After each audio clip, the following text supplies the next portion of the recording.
Assalamualaikum warahmatullahi wabarakatuh. Welcome to my channel guys.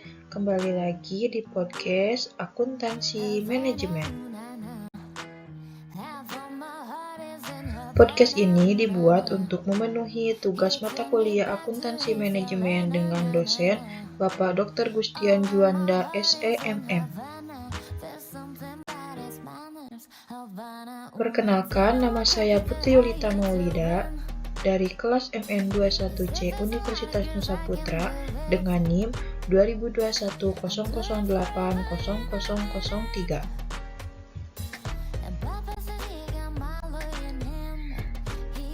Kita masuk ke materi yang pertama, yaitu tentang desentralisasi dan pusat pertanggungjawaban.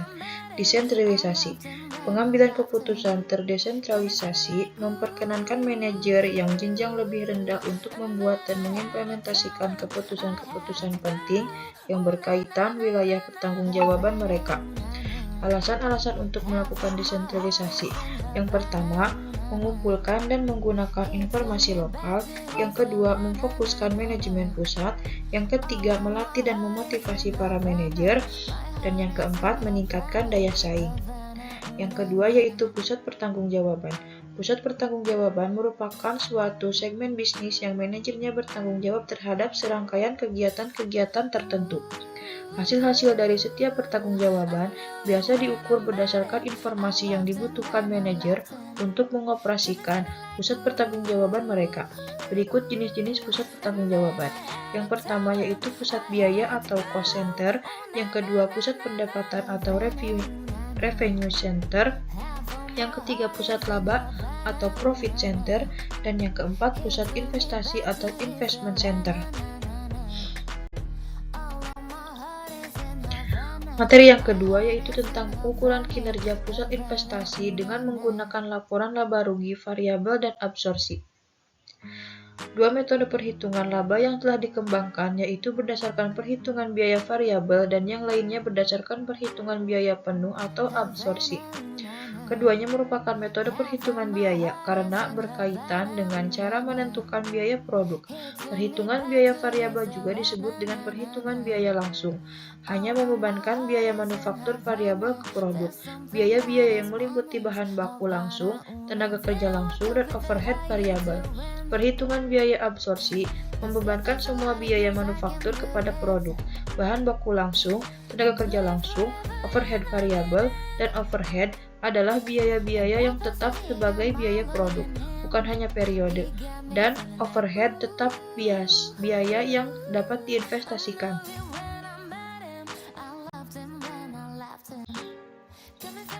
Materi yang ketiga yaitu penilaian persediaan dan laporan laba rugi menggunakan biaya variabel dan biaya absorpsi. Penilaian persediaan.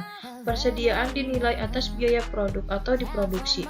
Menghitung biaya persediaan akhir dengan menggunakan perhitungan biaya absorpsi dan variabel. Perhatikan bahwa pada perhitungan biaya absorpsi, persediaan akhir mencakup biaya bahan baku langsung, tenaga kerja langsung, overhead variabel, dan overhead tetap per unit. Pada metode perhitungan biaya variabel, persediaan akhir hanya mencakup biaya bahan baku langsung dan overhead variabel. Tidak dimasukkannya overhead tetap dalam hasil biaya persediaan. Perhitungan biaya variabel membuat penilaian persediaan yang lebih rendah daripada model absorpsi. Laporan laba rugi menggunakan biaya variabel dan biaya absorpsi. Karena biaya pokok per unit merupakan dasar bagi perhitungan harga pokok penjualan, metode perhitungan biaya pokok variabel dan absorpsi dapat mengakibatkan laba bersih yang berbeda. Perbedaan tersebut terjadi karena jumlah overhead tetap diakui sebagai beban pada kedua metode tersebut.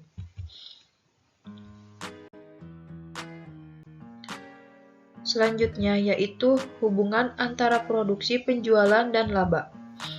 Hubungan antara laba menurut perhitungan biaya variabel dan laba menurut perhitungan biaya absorpsi berubah ketika hubungan antara produksi dan penjualan berubah.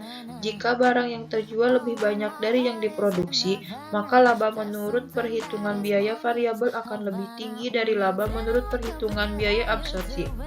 Jika jumlah produksi dan penjualan sama, maka tidak akan ada perbedaan laba yang akan dilaporkan, karena unit-unit yang diproduksi terjual seluruhnya. Perhitungan biaya absorpsi, seperti juga perhitungan biaya variabel, akan mengakui total overhead tetap periode tersebut sebagai beban. Tidak ada overhead yang tetap masuk atau keluar dari persediaan.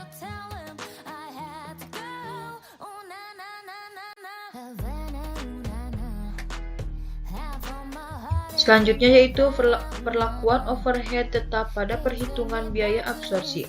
Perbedaan antara perhitungan biaya absorpsi dan variabel terletak pada pengakuan beban yang berhubungan dengan overhead tetap. Menurut perhitungan absorpsi, overhead tetap harus dibebankan pada unit yang diproduksi. Hal ini menimbulkan masalah yang belum kita bahas secara eksplisit. Pertama, bagaimana cara mengonversikan overhead pabrik yang dibebankan berdasarkan jam kerja tenaga kerja langsung atau jam mesin terhadap overhead pabrik yang ditetapkan untuk unit-unit yang diproduksi.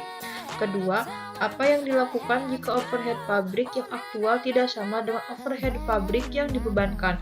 Solusi masalah pertama adalah diasumsikan dibutuhkan 0,25 jam tenaga kerja langsung untuk memproduksi satu unit. Jika tarif overhead pabrik adalah 12 per jam tenaga kerja langsung, maka overhead tetap per unit adalah 3 dikali 0,25 jam dikali 12. Solusi untuk permasalahan kedua, pertama kita harus menghitung overhead tetap yang ditetapkan dan membebankan pada unit yang diproduksi. Selanjutnya, total overhead yang ditetapkan dibandingkan dengan overhead tetap akrual.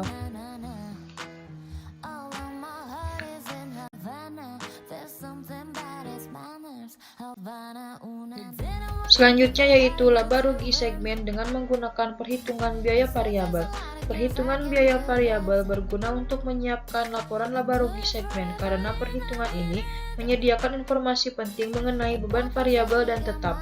Sebuah segmen adalah subunit dari suatu perusahaan yang cukup penting dalam pembuatan laporan kinerja. Akan tetapi, dalam laporan laba rugi segmen, beban tetap dibagi menjadi dua kategori, yaitu beban tetap langsung dan beban tetap umum.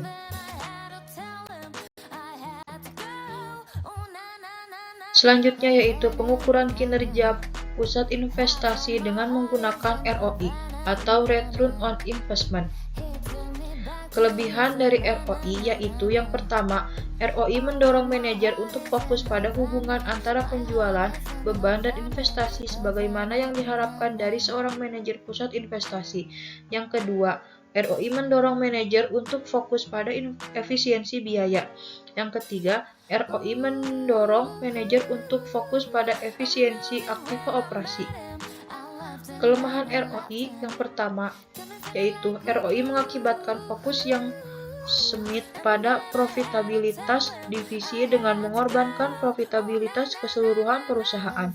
Yang kedua yaitu ROI mendorong para manajer untuk fokus pada kepentingan jangka pendek dengan mengorbankan kepentingan jangka panjang.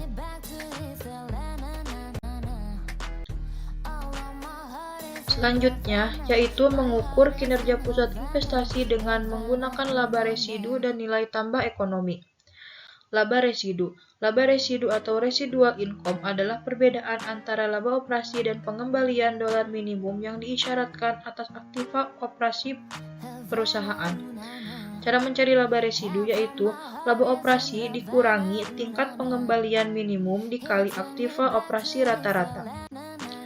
Nilai tambah ekonomi atau economic value added adalah laba bersih atau laba operasi dikurangi pajak, dikurangi total biaya modal tahunan.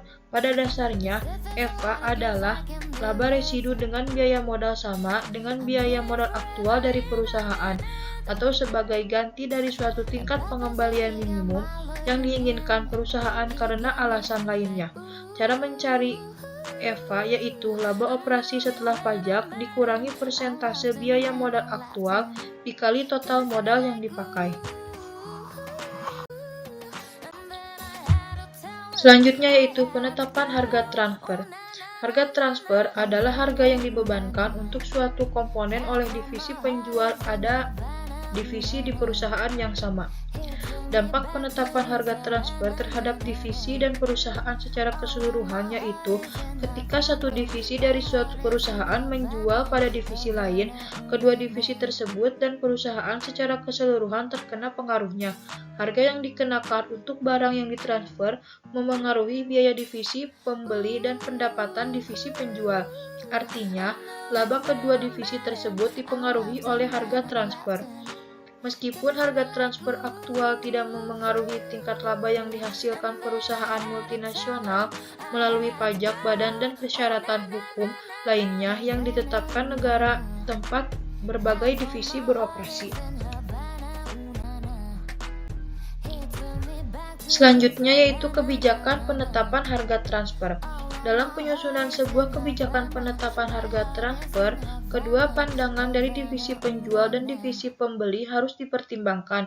Pendekatan biaya peluang atau opportunity cost approach mencapai tujuan tersebut dengan mengidentifikasi harga minimum yang ingin diterima divisi pembeli. Harga-harga minimum dan maksimum tersebut sesuai dengan biaya peluang transfer internal. Harga-harga yang ditetapkan di setiap divisi yaitu sebagai berikut. Yang pertama, harga transfer minimum. Harga transfer minimum adalah harga transfer yang akan memuat keadaan divisi penjual tidak menjadi lebih buruk jika barang dijual pada divisi internal daripada dijual pada pihak luar. Disebut barang bawah atau floor dari rentang penawaran. Yang kedua, harga transfer maksimum. Harga transfer maksimum adalah harga transfer yang akan membuat keadaan divisi pembeli tidak menjadi lebih buruk baik suatu input dibeli dari divisi internal daripada jika barang yang sama dibeli secara eksternal. Disebut batas atas atau ceiling dari rentang penawaran. Yang terakhir yaitu kebijakan harga transfer meliputi yang pertama harga pasar. Jika terdapat pasar luar dengan persaingan sempurna untuk produk yang ditransfer, maka harga transfer yang paling sesuai adalah harga pasar. Harga transfer berdasarkan biaya. Harga pasar kerap kali tidak tersedia dalam keadaan ini. Perusahaan dapat menggunakan pendekatan penetapan harga transfer berdasarkan biaya. Yang ketiga, harga transfer yang dinegosiasikan. Akhirnya, manajemen tingkat atas bisa mengizinkan manajer divisi pembeli dan penjual untuk menegosiasikan harga transfer. Mungkin hanya itu yang dapat saya sampaikan.